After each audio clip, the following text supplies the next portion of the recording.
අයිබෝවන් ඔන්න මම මේ සැරේ ඇවිල්ලා ඉන්නේ ලංකාවේ සුන්දරම කඳුකරේ ඇල්ලට. හරි අපි මේ ගමන පටන් ගන්නේ පුංචි සිරිපාදේ නගින්න. යමු බලන්න උඩට ගිහින්. waaw මේ බලන්නකෝ view එක.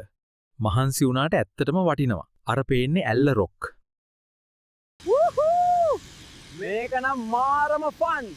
ඇල්ලට ආවොත් මේ zip line එක අනිවාර්යයෙන් try කරන්න ඕනේ. හයික් කරලා zip line ගිහින් හොඳටම මහන්සි වුණා. දැන් පොඩි lunch break එකක්. ඇල්ලේ කෑමත් මරු. හරි කෑමත් කාලා අපි දැන් යන්නේ ඊළඟ තැනට. ඇල්ලේ ගමන් යන්න 3 wheel එක තමයි හොඳම. මේ තියෙන්නේ ලෝක ප්‍රසිද්ධ 9 arch bridge එක.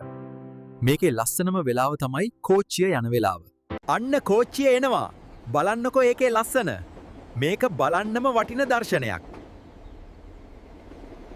කෝච්චිය ගියාට පස්සේ පාලම උඩ ඇවිදින එකත් මාරම අත්දැකීමක්. හැබැයි පරිස්සමෙන් මේ බලන්න රාවණා ඇල්ලේ තේජස. උස බලන්නකෝ ඇත්තටම අසිරිමත්. While enjoying a beautiful view like this, there is no greater happiness than drinking a good cup of tea after a hard day's work. ඉතින් මේ සුන්දර ඇල්ලේ ගමන අදට මෙතනින් ඉවරයි. තවත් ලස්සන තැනකදී හම්බ වෙමු.